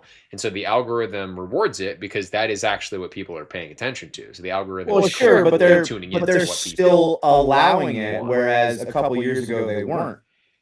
Exactly. Yeah. And I think part of that's Elon Musk, who is relatively based actually on a lot of things. And part of that is just the market. There are too many alternatives now. Like everyone doesn't have to go to YouTube for video content. There are several other strong streaming platforms. And so with all of them, like if one of them raises the bar a little bit by opening up the discourse and allowing some things that they didn't before, well, then now everyone else has to do it. And that's what happened. No, I've heard that opinion as well. And that does make sense because if Overton windows shifted so much that the conversation has now gone to XYZ, and you have any platform that's not allowing XYZ, well, that means you're going to have less people talking about the current topic on your platform. So it does make sense, but at the same rate, the conspiracy theorist inside of me is going to be like, why are they allowing me to talk? Well, they want it to happen. They want to manufacture. They want to have another manufactured Shoah because they think they can come out stronger afterwards.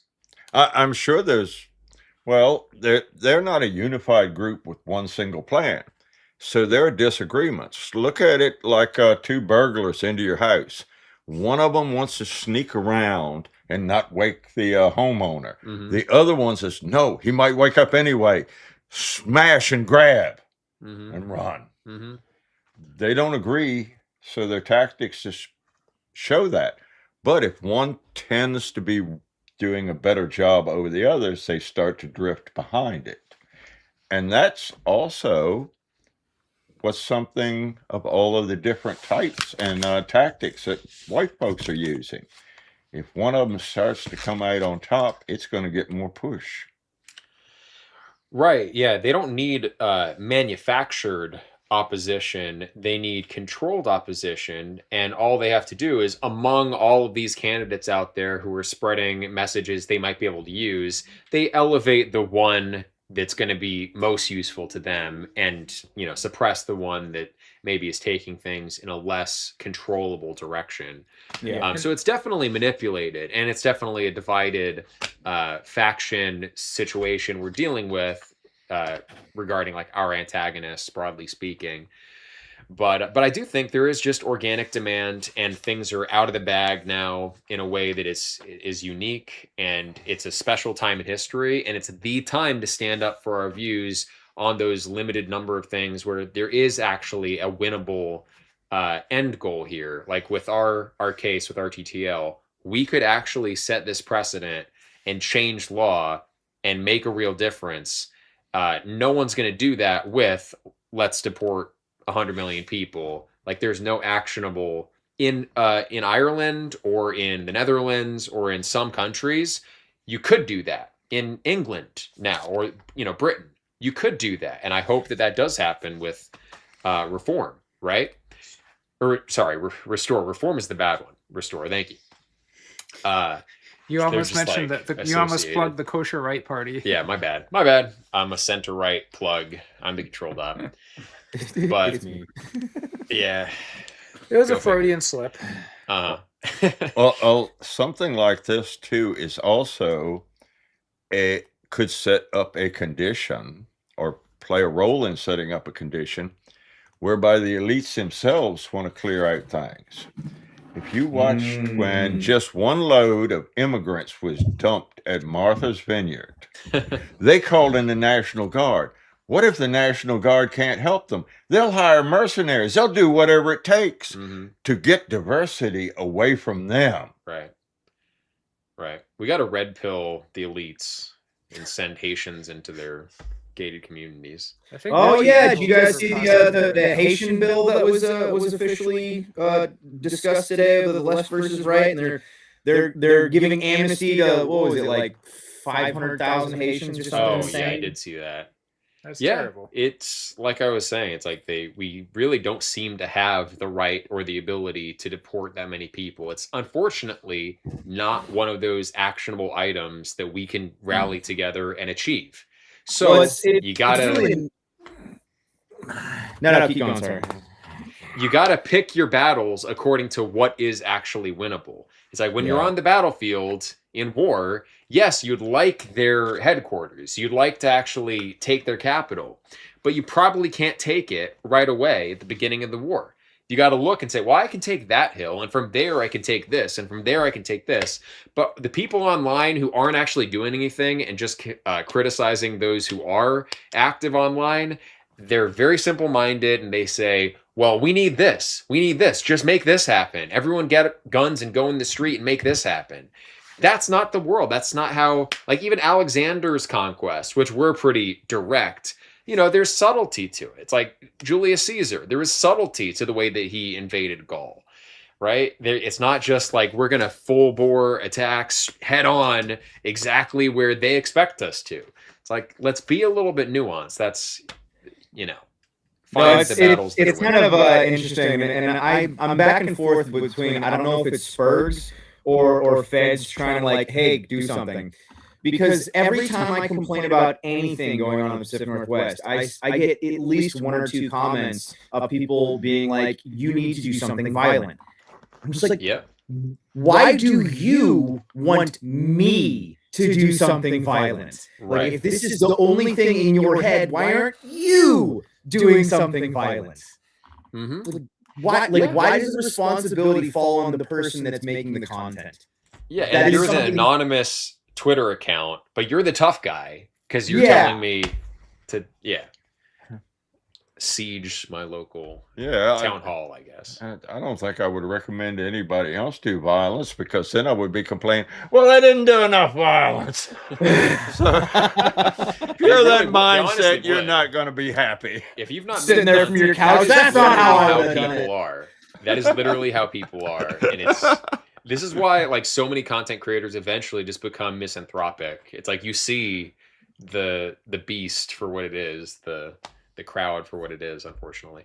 No, you people, this crowd is great. We love you. You're a perfect crowd and audience and always very charitable. No, we're talking about the general Twitter audience. Yeah. The general Redditors.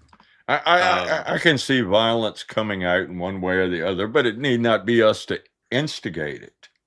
No, yeah. If there was a civil war, obviously we would take a strategic position And organizing peacefully in the meantime is what allows you to take a strategic position if that becomes a necessity. But don't be the one to orchestrate it yourself, because, you know, the feds are actually relatively good at their job when it comes to surveilling us and putting us in prison and stuff. Talmud Vision, call me insane, but I telepathically told Elon Musk to buy Twitter. Well, there you have it. That's we have Talmud Vision 2 to thank. Good looking out. Also, I told him he should sell everything and be homeless, and am the reason he lived in a pod for a while. Well, he definitely Elon didn't sell everything and be secretly homeless. Well, that hasn't happened yet. He lives in a pretty austere way for his resources. You know, he doesn't have like a lot of luxuries in his home, at least a couple years ago when I was seeing clips of, you know, where he stays. I think he doesn't even own homes. He's like renting spaces generally. Maybe he's worried about real estate collapse. I don't think he has to worry about that. Yeah. Doesn't he technically have a town? Where? Didn't didn't Tesla like officially make a town? Oh yeah, they did. Right. Tesla, probably SpaceX, so that they. One of his companies made made one of like the first towns in like the last like 50 years or something like that. I don't remember exactly the story. Yeah. I mean, towns get formed relatively often. There's that one suburb of Atlanta that like defected to form its own town, so that there was something that he did in that regard. Yeah, no, I'm sure he did, and probably so that he would be the one ultimately, or his like officials would be the ones deciding municipal policy, like zoning and things like that, relevant for his building enterprise. But so but thanks again, Talmud Vision, for setting Elon Musk on the right track. We should all be so considerate. So. Appreciate it, man. Good looking out. Well, yeah, late start today, and now we've gone late, but it's been a real pleasure with PNWGuerilla and Tom Bowie. So, any last words, or where can people find you, Tom? Oh, well, in sync. I don't actually have internet access or anything. That's why I have to import whatever that is. In sync. It's near Harrison. So just drive to Zinc and you'll find him. Zinc, Arkansas. Oh, it's literally like that. Just Wikipedia now has a pop culture reference. Man, the internet will change forever when this gets hooked up. The meme of that one cool boomer.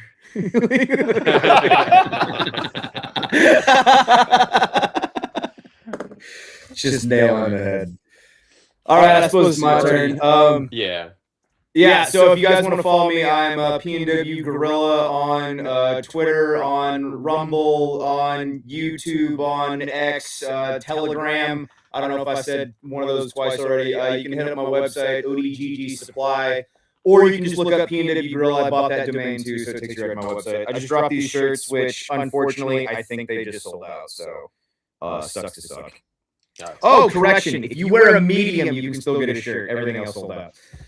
But this has been a really fun time, and hopefully we can do another one. Yeah, definitely.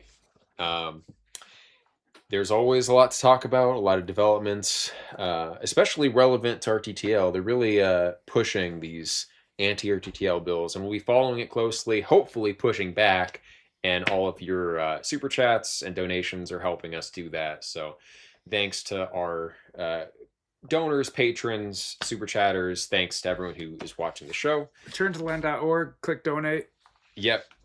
But I predict in a year from now, we'll have total Aryan victory. Yes. So. Yes. Based. All right. Take care, guys. Have a good night.